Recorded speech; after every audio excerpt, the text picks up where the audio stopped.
कांग्रेस कार्यकारिणी का जल्द होगा गठन, सूची तैयार। नई हिमाचल प्रभारी रजनी पाटिल से करेंगे चर्चा। हिमाचल कांग्रेस कार्यकारिणी भंग हुए 100 दिन से ज्यादा का समय हो गया है, लेकिन नई कार्यकारिणी का गठन नहीं हो पाया है। ऐसे में अब नई कार्यकारिणी के गठन के लिए और इंतजार करना पड़ेगा। हालांकि कांग्रेस प्रदेश अध्यक्ष प्रतिभा सिंह ने जल्द कार्यकारिणी गठित करने की बात कही है। प्रतिभा सिंह ने कहा कि हिमाचल कांग्रेस की कार्यकारिणी को लेकर सूची आलाकमान को भेज दी गई है और अब हिमाचल की नई प्रभारी रजनी पाटिल को बनाया है और जल्द उनसे मिलने वह दिल्ली जाएंगे और उनके साथ चर्चा की जाएगी और कार्यकारिणी का गठन किया जाएगा। रजनी पाटिल पहले भी हिमाचल की प्रभारी रही हैं और वे यहाँ की परिस्थितियों से भली भांति परिचित हैं।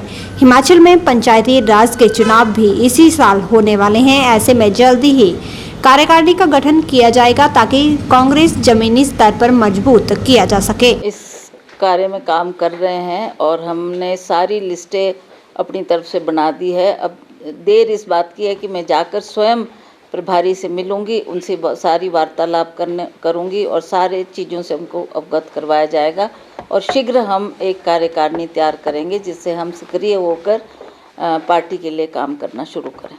कब जा रहे हैं उनसे मिलने? दिल्ली का कार्यक्रम है आपका? अभी तो वो गई हैं और उन्होंने कहा मैं शिवरात्रि के बाद आऊँगी, फिर उनसे बात करके ये पता लगेगा कि वो हिमाचल आएगी या मैंने भी दिल्ली जाकर उनसे व्यक्तिगत तौर पे भी मुलाकात भी करनी है और औपचारिक तौर पे भी उनसे मिलना है। तो ये कार्य जैसे ही वो लौटती हैं दिल्ली तो उनसे संपर्क करके मैं ये कार्यक्रम बनाकर उनसे बात करने के लिए अवश्य दिल्ली जाऊँगी। मैम, केंद्रीय मंत्री बिट्टू आए थे शिमला में। मैंने तो डे 1 से, जब हमारी सरकार बनी, डे 1 से मैंने इस मुद्दे को बार बार उठाया है। सुक्खू जी से भी कई बार ये निवेदन किया है कि अब सरकार हमारी बन गई, हमारे लोगों ने जिन्होंने रात दिन पार्टी के लिए काम किया है उनको एडजस्टमेंट कहीं ना कहीं होनी चाहिए। ये बात मैंने उस वक्त भी की है और बार बार जब मैं उनसे मिलती हूँ तब भी मैं उनसे यही बात करती हूँ कि आप खुद भी संगठन में रहे हैं, आप जानते हैं कि किस तरीके से हमारे संगठन के लोग पार्टी को सत्ता में लाने के लिए काम करते हैं। जब भी उनको आदेश दिया जाता है वो फील्ड में जाकर पार्टी की मजबूती के लिए दिन रात करते हैं। तो ऐसे लोगों को नज़रअंदाज ना करें, उनको भी कहीं ना कहीं रिवॉर्ड मिलना चाहिए। उनको भी उनका जो उन्होंने काम किया है उसका फल उनको अवश्य देने की कृपा करें। और हम भी चाहेंगे कि जिनकी एडजस्टमेंट्स सरकार में नहीं हो पाई है, कुछ अभी करेगी सरकार और उसके साथ साथ हम संगठन में भी उनको अहम ओहदे पर रखेंगे ताकि वो उसी मजबूती के साथ और उसी लक्ष्य के साथ काम करें। मैम, वहीं अगर बात करें, बिल्कुल हम इसी तरीके से इस पे वर्किंग कर रहे हैं और हमें इस बात का आभास है कि अगला जो ये चुनाव आएगा, पंचायती राज का चुनाव होने जा रहे हैं, उसमें चाहे वो हमारी जिला परिषद है, प्रधान लोग बनने हैं, बीडीसी बननी है, उसके लिए भी हमें आज से ही काम करना शुरू करेंगे और हम इसमें चाहते हैं कि अच्छा रिजल्ट आए और कांग्रेस को और ज़्यादा मजबूती मिले ताकि आने वाले जो चुनाव होंगे 27 में उसकी हम डट कर मुकाबला कर सकें। हमें खुशी है कि जो हमारे शुक्ला जी यहाँ के प्रभारी रहे, उनके कार्यकाल भी बहुत अच्छा रहा। उन्होंने भी बहुत समय दिया, बहुत हमारी मदद करी, सरकार को बनाने में उनका बहुत अहम रोल रहा और बहुत पॉजिटिव तरीके से उन्होंने उस वक्त जो जो हमारी ज़रूरत थी उन्होंने उन ज़रूरतों को देखा और उन मांगों को पूरा किया और टाइम बाउंड टाइम में उन्होंने उस काम को पूरा किया, जिसकी वजह से अच्छा परिणाम रहा और कांग्रेस की सरकार यहाँ बनी। अब उन्होंने स्वयं कहा कि मुझे अगर आप भार मुक्त कर दें, केंद्र से उन्होंने बात की और हमारी नई जो प्रभारी लगाई हैं रजनी पाटिल जी, वो पहले भी हमारी यहाँ पर प्रभारी रही हैं।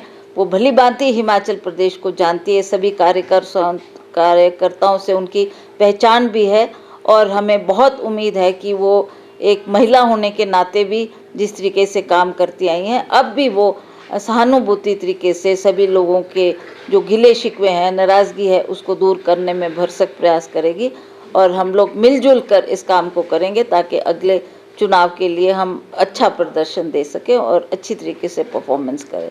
जहाँ तक संगठन की बात है, संगठन को मजबूत करने की बहुत ज़्यादा ज़रूरत है और हम इस कार्य में लगे हैं। हमने अपनी जो ग्राउंड वर्क है उसको हमने कर दिया है, लिस्टें हमने बना दी है। अब केवल मात्र उनसे चर्चा करनी है और वो क्या आदेश देती है फिर हम आगे बढ़ेंगे। देखिए बिट्टू जी आए हैं पर उन्होंने जो आंकड़े पेश किए वो सही आंकड़े नहीं थे, ना उन्होंने उस पर होमवर्क किया है, ना सही तरह से उसकी जानकारी हासिल की है, और यहाँ आकर उन्होंने जो कहा है उसकी कॉन्ट्रडिक्शन कल हमारी पार्टी की तरफ से हुई, हमारे मंत्री ने उस पर जवाब दिया है और सारी सही बात लोगों के सामने रखी है। मैम, दिल्ली को आज महिला मुख्यमंत्री मिल रही है, किस तरह से देखती हैं? ये अच्छी बात है कि एक महिला को उन्होंने मौका दिया है, महिला वहाँ की मुख्यमंत्री बनी है। अब जो जो वायदे उन्होंने लोगों से किए हैं उस पर वो कितना खरा उतरती है उस बात का हम इंतज़ार करेंगे और देखेंगे कि किस तरीके से उनकी कार्यकारिणी में वो काम करते हैं और किस तरीके से लोगों की जो उम्मीद उनसे है उसको किस तरीके से पूरा करते हैं। हमें खुशी है कि कांग्रेस के कार्यकाल में भी शीला दीक्षित जी बहुत लंबे अरसे तक दिल्ली की मुख्यमंत्री रही और जो उन्होंने काम उस वक़्त किया है वो आज भी लोग उसको याद करते हैं और लोग अप्रिशिएट करते हैं कि उनके कार्यकाल में दिल्ली की बहुत ज़्यादा डेवलपमेंट हुई, चाहे फ्लाईओवर्स बने, चाहे सड़कें हुई, चाहे और डेवलपमेंट के काम थे। जो जो उन्होंने वायदा उस वक़्त किया उसको पूरा उन्होंने किया है। इसके लिए हमें खुशी है कि उनका कार्यकाल आज भी लोग याद रखते हैं।